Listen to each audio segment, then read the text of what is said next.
The Winnipeg Jets have locked up the President's Trophy for the first time in franchise history, so we know they're going to have home ice advantage throughout the playoffs, but there's still a lot we don't know, like who they're even going to face in the opening round and how's Nick Ehlers. To discuss that and more, here's Frankie Corrado.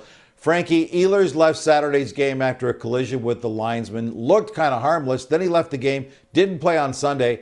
How critical is a healthy Ehlers to the Jets' Cup run?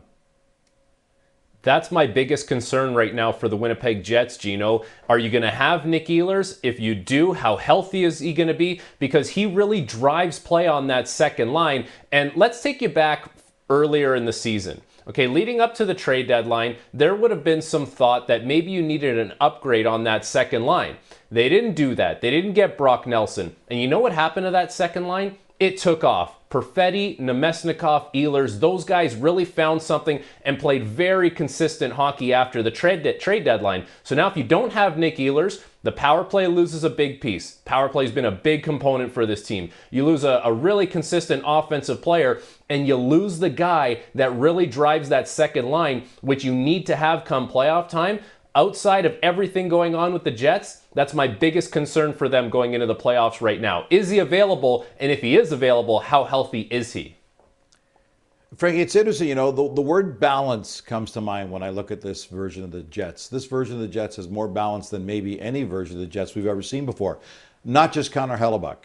They're the top defensive team in the entire league overall. Yet, they haven't sacrificed any offense. They're still top four in offense as well. How important is that balance going into the playoffs? That's what makes the Winnipeg Jets the Winnipeg Jets. The fact that it's all encompassing. A strong defensive team that has numbers that have really improved offensively this season. A first line that plays together more than anyone and has a lot of success that way. The whole ecosystem for the Winnipeg Jets is about one line setting up the next line for success. Lines 1 through 4, they all bring something different to the table. If you look at, let's start at the bottom, Gino. Start with the fourth line. Tenacious, forechecking, guys who can make plays with the puck and can give you a little bit of offense, but are going to bring energy on any given shift. You look at their third line, like a guy like Adam Lowry, good matchup centerman, so he can play against some tough minutes or some tough opponents. And Nino Niederreiter, a good player that rolls with him. Second line's all about speed, attacking offensively. And the first line can do a little bit of everything. Like, that is the ecosystem for the Winnipeg Jets. You bring in the defenseman as well and the goaltender. Everything works well when everything is moving in the right direction for the Jets. So you want to have all those pieces in place for the playoffs. All right, just 3 days left in the regular season. The Jets can still face any one of the Blues, Wild, or Flames. I want to ask you a question from a player standpoint and a coach standpoint.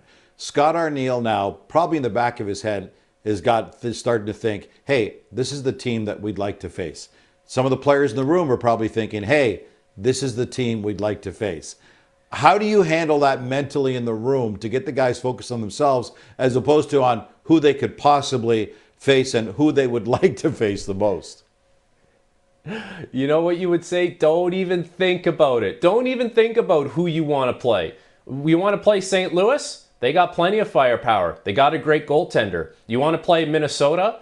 Offense is going to be hard to come by. They have a great goaltender. And you want to play this Calgary Flames team? Like, this has been a resilient group that has been underestimated all season long. So you can't be in the situation where you're saying, we have a favorite team we want to play. Look at the way things have gone for the Jets the past couple years in the playoffs. I know it's been stiff competition. It's Colorado last year. Really good team. It's Vegas the year before. They win a Stanley Cup. But the Winnipeg Jets have to buy into, we have to take care of our own backyard. We have to do this ourselves regardless of who we're playing. And if we do that, there's no guarantee you're going to win, but at least you give yourself the best chance of winning. You're not looking for an easy way through with any opponent. All right, then let's do what we do, and that's talk about potential matchups. Connor Hellebuyck is tops in the league in save percentage, goals against, wins. How does he stack up against the possible goalies that he could be facing in round one?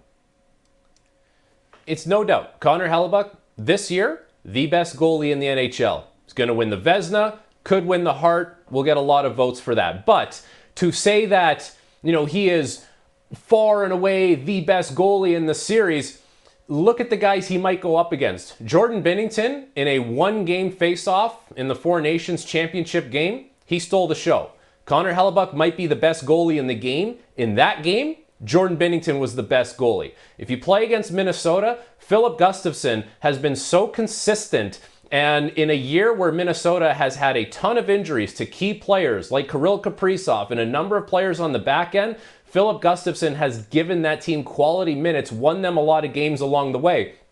And if you look at Calgary, look what Dustin Wolf has done this season. Like, for a rookie goaltender to come in and have the year that he has had and backstop that team to potentially being on the precipice of making a playoff spot when no one thought that was really a possibility at the start of the season. So yes, Connor Hellebuyck, best goalie in the league. On paper, would be the best goalie in any series, but not by this huge margin where you think it's like Hellebuyck and everyone else.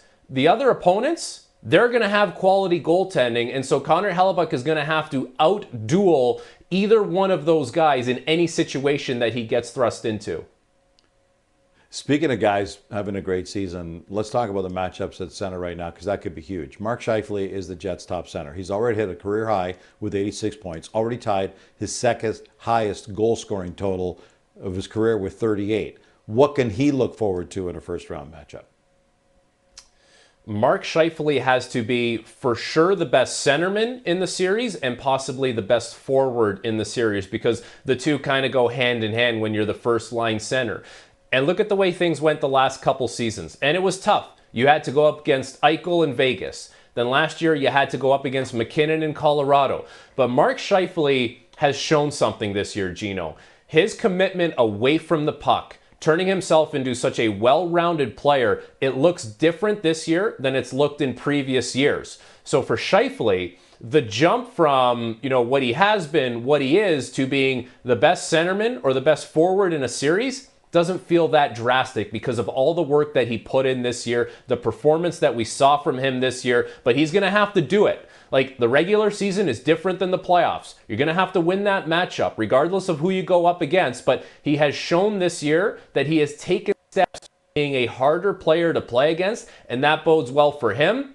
And the Winnipeg Jets, quite frankly, will not win a playoff series if he's not the best forward or best centerman in the series. Oh, man, the stage is set. I am just anxious for the puck drop in the postseason. The Jets have one regular season game left. That's Wednesday against the Ducks. Nothing to play for, so we can expect a lot of guys resting. And then let the playoffs begin.